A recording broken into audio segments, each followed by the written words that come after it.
Canon.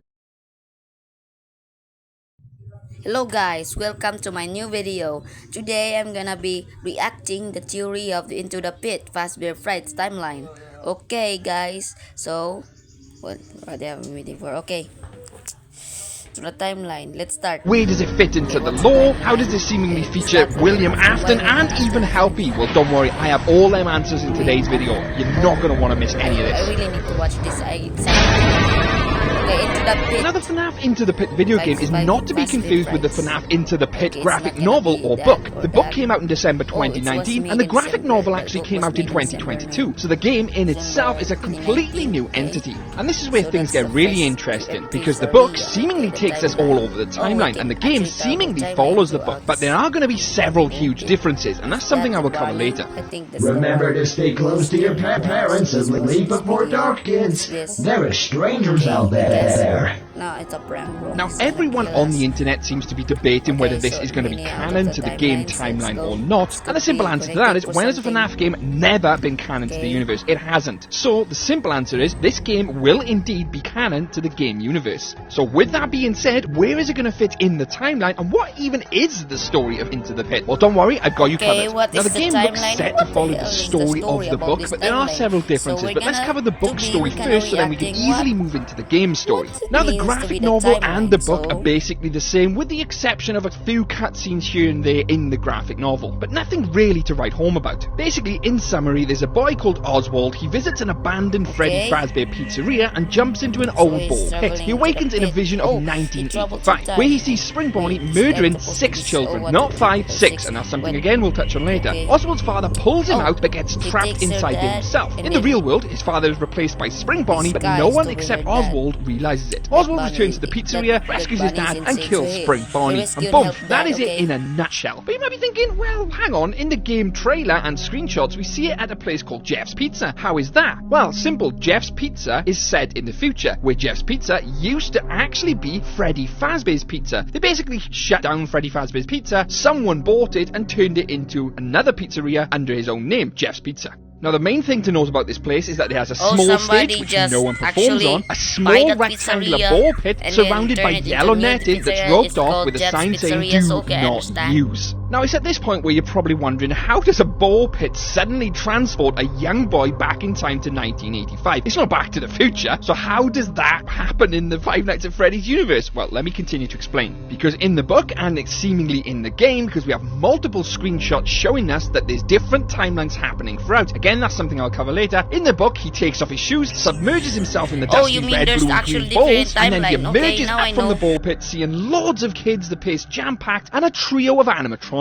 A brown bear, a blue rabbit, and a bird girl. Quite evidently, the original Freddy Fazbear animatronics, which we see in the original OG FNAF 1 location. An extremely interesting point to note here is this is 1985, predating 1987 with the toy animatronics, thus confirming the original cast were in circulation before the FNAF 2 toy animatronics. And I know you probably already know that, but there's some people out there which still believe the OG animatronics came after the toys. Oswald basically discovers that if he goes back into the ball pit, he can return to his normal point in time. He does this several times, going back and forth dimensions seemingly, where he runs into the yellow rabbit. And one time when he goes back into the ball pit, all hell is breaking loose and the yellow rabbit has killed basically all 5 children. Rabbit is insane. No, don't listen to that, if kids. you want to be happy and you want to be free, then Freddy Fazbear's is the place to be.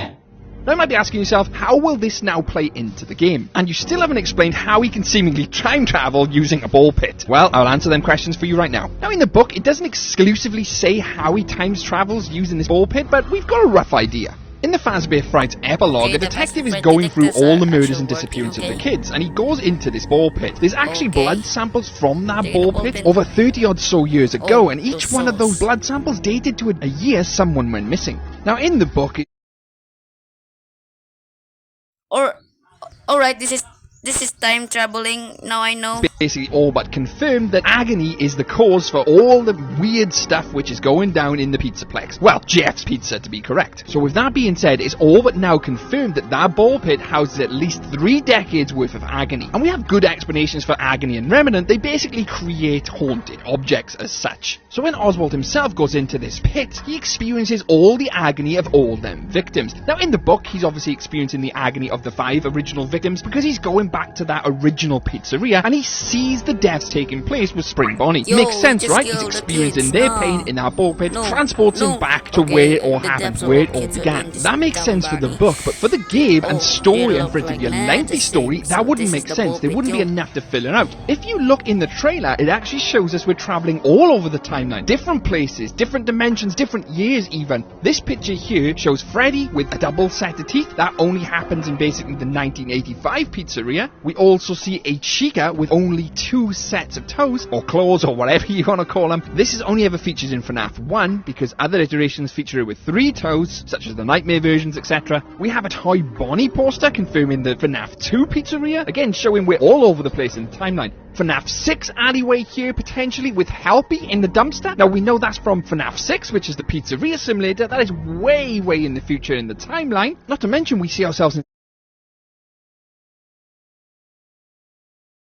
some type of bedroom which has a picture on the wall featuring 3 people all dressed in purple and plushes in the bottom left which seemingly seem to be from the FNAF 4 room. So at this point we've travelled all over the timeline. The only place we haven't been is into the future, because that wouldn't make sense. But what does seem to be happening, that this agony in the ball pit from 3 decades worth of agony, torment, etc. is making Oswald experience these memories as if they're his own. Hence why you'll see us now travelling all over the timeline, because the description of the game itself on the website even says travel through time to solve puzzles, gather clues, and outrun the threat chasing you through both universes. And it says, but this time it's not just your own life that's on the line. Oswald's father and 5 children from the past can all meet their end if you don't save them. Now that is an interesting one in itself, because it's implying we can save the victims of the past. I don't mean we can physically save them, because that doesn't make sense, they're already dead, but maybe put their souls to rest. Just like FNAF, everything about putting these souls inside the animatronics to rest. That is what I assume they mean by saving the life. Another thing which is extremely interesting is it says in one of the bullet points you can have multiple endings and escape the clutches of the animatronic. The animatronic, implying it's a single one. And assuming that is going to be Springtrap or Spring Bonnie. But in contrast to the book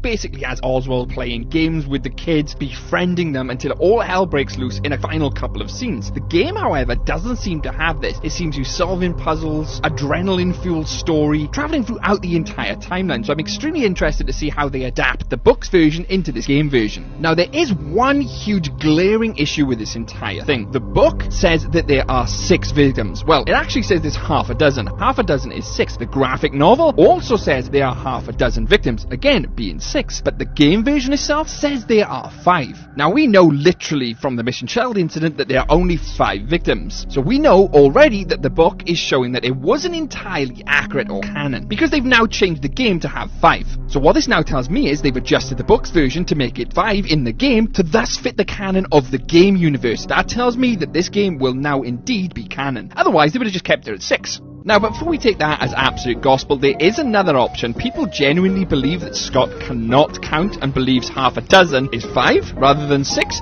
You stupid. No, not. What's 9 plus 10?